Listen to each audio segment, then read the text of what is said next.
Siap, selamat pagi Bang. Ketika kita berjumpa pada hari ini satu hal yang luar biasa Bang. Ini bukan suatu kebetulan Bang. Ini saya percaya bahwa semua karena anugerah Bang, kemurahan Tuhan Bang ya. Oke siap. Kita mulai dari hari dengan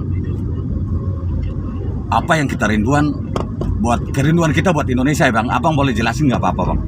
Kerinduan abang buat Indonesia, apa-apa? Nanti baru saya lanjut.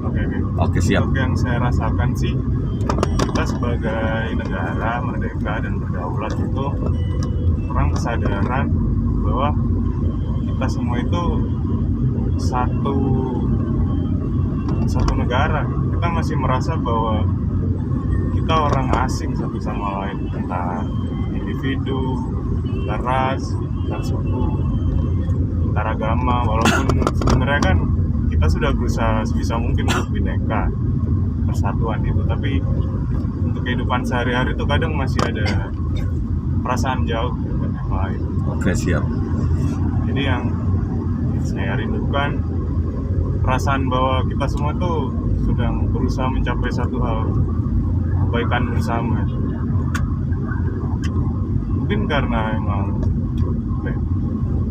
tahunnya yang mendukung buat lebih sedikit interaksi dan hubungan sosial dengan sesama warga negara, tapi secara umum yang saya rasakan juga kita kurang memiliki itu. Iya benar sih.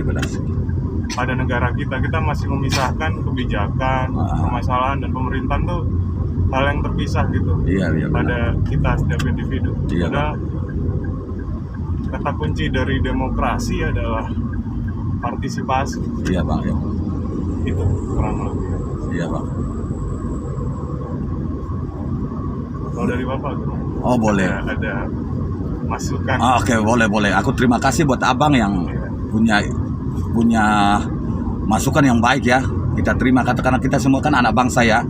Sebenarnya kita anak bangsa itu kita sama-sama mau Indonesia menjadi Indonesia yang lebih baik, menjadi kebanggaan kita bersama, terutama kita Indonesia kan kaya Pak ya. Semua apa aja ada di Indonesia, bahkan pulau yang terbesar di seluruh dunia adalah Indonesia Bang ya. Itu yang kita perlu sampaikan bersama-sama sehingga kita tahu, semua kita dari Sabang sampai Merauke kita tahu bahwa Indonesia ini kaya Bang ya. Nah marilah kita monggo sama-sama untuk bekerja bersama-sama untuk bangsa ini. Kita tidak melihat dari latar belakang kita dari manapun ya Bang ya, tapi kita bersatu, berdamai dan untuk memperjuangkan bangsa Indonesia menjadi bangsa yang besar Bang. Dan dalam misi kami sudah doakan buat pemerintah yang 2024 Bang. Nah, dan kita belum sampaikan di publik dulu ya, tapi yang kita harapkan ya pemerintah 2024 nanti dia yang benar-benar punya tulus hati ya, punya suci hatinya, dan benar-benar dia dekatkan diri kepada Yang Maha Kuasa, ya kan? Itu nomor satu, rohaninya. Kalau rohaninya bagus, pasti menjadi pemimpin yang baik, Pak. Iya, Pak ya? Jadi pemimpin yang benar-benar sungguh-sungguh dekat kepada Tuhan Yang Maha Esa melalui ibadahnya, menjadi imam yang baik di dalam keluarga, Pak ya.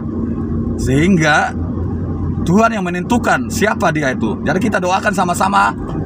Kita sama-sama dari Sabang sampai Merauke, seluruh kita rakyat Indonesia, kita mohon ya Pak ya, untuk sama-sama kita mendoakan untuk pemerintahan yang 2024. Mudah-mudahan ditunjuk langsung dari Tuhan Yang Maha Esa, yaitu melalui dijamah setiap hati nurani kita masing-masing, rakyat Indonesia dari Sabang sampai Merauke. Tuhan yang menjamah kita sehingga kita memilih pemimpin yang tepat sesuai dengan kehendak Tuhan di bumi yang kita kasih ya Indonesia ini. Jadi kita sama-sama doakan ya, mudah-mudahan dari Sabang sampai Merauke kita minta seluruh rakyat Indonesia doakan sehingga hati kita bersih, sehingga kita memilih pemimpin yang benar-benar disetujui oleh Tuhan Yang Maha Esa. Ini karena Tuhan Yang Maha Esa, karena aku sesuai dengan universal ya Pak ya, umum ya, nasionalis. Itulah kita harapkan, mudah-mudahan pemimpin 2017 memang benar-benar ditunjuk langsung oleh Tuhan Yang Maha Esa. Itu poin pertama ya Pak ya.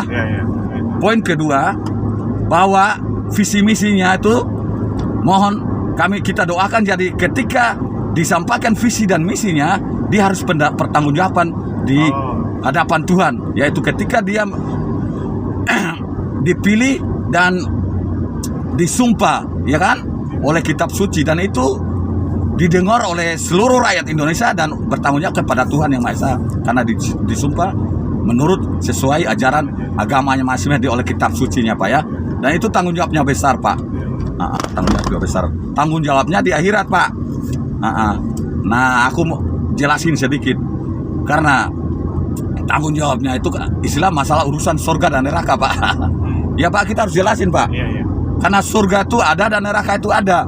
Kenapa saya bilang surga itu dan neraka itu ada? Saya jelasin sedikit tentang surga dan neraka, Pak ya. Biar masyarakat Indonesia juga tahu, kita semua tahu bahwa surga itu gampang, Pak, ya kan? Kenapa saya katakan gampang?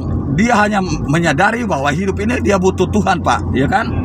Kalau tanpa Tuhan dia nggak bisa berbuat apa-apa, ya Pak ya. Jadi hidup kita ini kita harus dekatkan diri kepada Yang Maha Kuasa, Pak. Tuhan Yang Maha Esa, Pak ya. Karena saya universal, jadi saya sampaikan umum, Pak. Iya, Kak, nasionalis. Jadi hidup yang sesungguhnya kita rindukan pemerintah yang dekat kepada Tuhan Yang Maha Esa. Terutama kita semua lah, rakyat Indonesia yang kita kasih dan kita cintai dari Sabang sampai Merauke. Sehingga kita dapatkan damai itu, Pak. Karena kita dapatkan damai itu dari Tuhan. Dan kesatuan itu dari Tuhan. Dan kesatuan, damai dan kesatuan itu dari Tuhan. Maka kita mampu melakukannya di dalam setiap apa yang kita lakukan. Terutama kita memilih bangsa Indonesia ini punya pemimpin yang takut akan Tuhan namanya ya.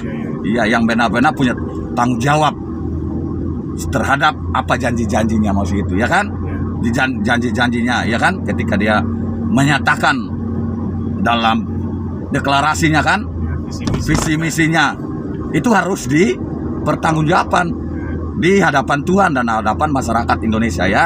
Karena itu tamunya antara akhirat, surga dan neraka, ya kan, Pak? Nah, nanti saya bahas tentang penutupannya surga dan neraka itu. Yang kedua ya tadi ya, Pak ya. Yang ketiga, Pak ya, kita bahas sebentar, tiga aja.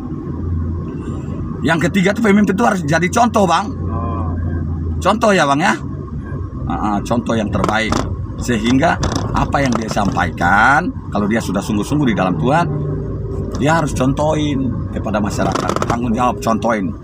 Terutama ketika dalam misinya juga kami sudah doakan bahwa visi misinya bahwa sebelum dia terjadi lewat kampanyenya dia juga tunjukin dulu lewat visi misinya. Visi misinya apa sih? Kita sudah mulai programkan bahwa satu, pekerjaannya, lapangan pekerjaan ya. Kedua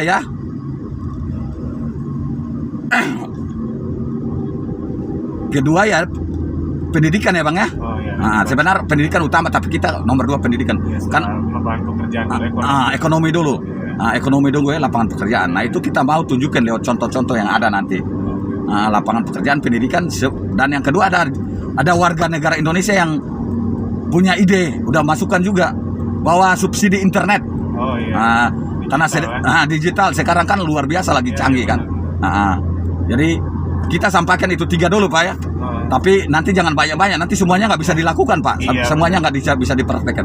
Ya, kita sedikit tapi bisa dipraktekkan, Pak. Iya, Pak ya. Berguna bagi masyarakat Indonesia. Nah, itu yang kita harapkan. Kita doakan sama-sama bangsa Indonesia dari Sabang sampai Merauke. Baru itu yang kami sampaikan, baru kita sampaikan ya, Pak ya. Tapi mudah-mudahan lebih luar biasa lagi ya, Pak ya. Dan saya percaya bahwa biarlah apa yang kami sampaikan ini